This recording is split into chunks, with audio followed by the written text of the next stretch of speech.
Magpuputol ako nitong pinto. Kakabit ko to sa CR. Ito, hindi pa ako nakapag-try nito kahit isang beses. Subok kong putulan 180 cm. Kakabit ko to sa CR kasi yung pinto ng CR maliit lang, hanggang dito lang. So nanood ako ng mga tutorial.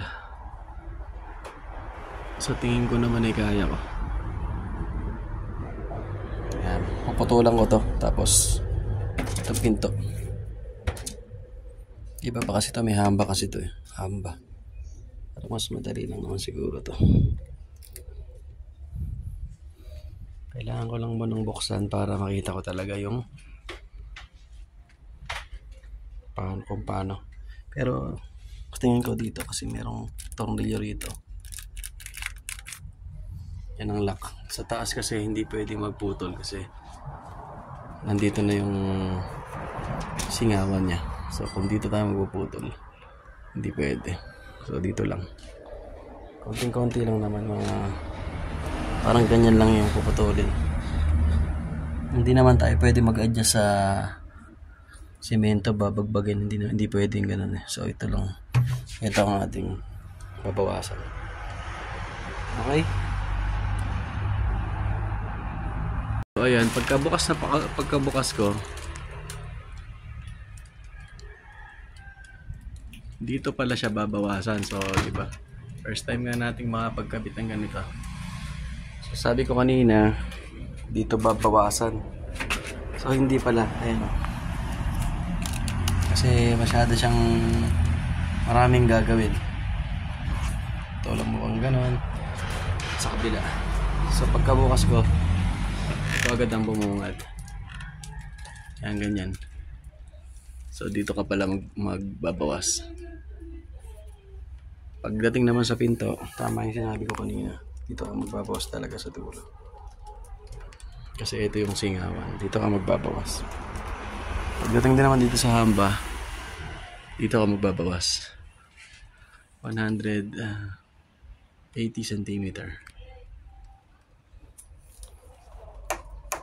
Gawa siya sa hard plastic.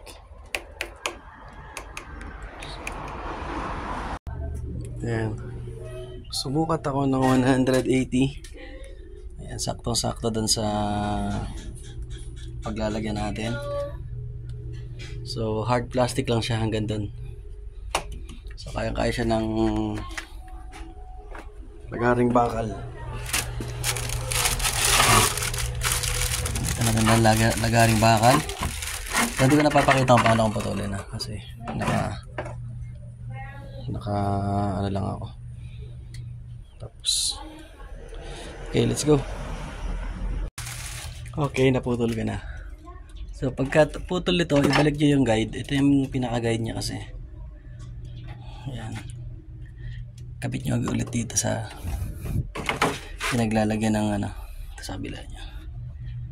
Tornilyo ulit to para yung sukat ng pinto, pag kinabit nyo na dun sa ito yung hamba niya. Pag kinabit nyo na dun yung hamba, pantay pa rin yung may papasok nyo yung pinto. Okay? Then makikita nyo, ito na yung pinutol ko na 180 cm. Ito yung pinaka size ng pinto. So ito naman ngayon, dito naman tayo magbabawas ngayon. Ayan, putulan natin dito yan. So let's go. Ito muna natin uunahin yan. Okay, pakita ko sa inyo mamaya kung paano kong ginawa. So ayan na siya guys. Ayan, ninikitan ko ng no more nails yan. Medyo may kalat kasi syempre yung newbie eh. So ayun siya, sukat na siya. So lalagyan ko na siya ng bisagra. Ayan o, ganyan na talaga siya ng so hamba lang naman yan. Ayan, ayun o, tutornilyo ko na siya dito. Okay.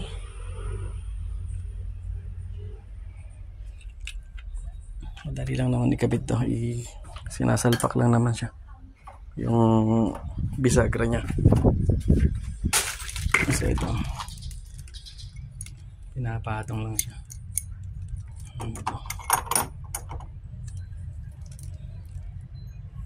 Meron siyang ilang bisagra to? 3. Okay na yan. Matibay na yan pag isa dito sa dulo, isa sa gitna, isa sa dulo pang isa. So ayan, nakabit ko na yung bisagra. Maganda yung bisagra niya kasi inaano lang, sinasalpak lang. I-sample nyo na agad dito sa baba pa lang kasi mas madali pagka ganun. So ito yung nakasukat naman na dun sa paglalagay niya. Okay. So ayan, ready to na.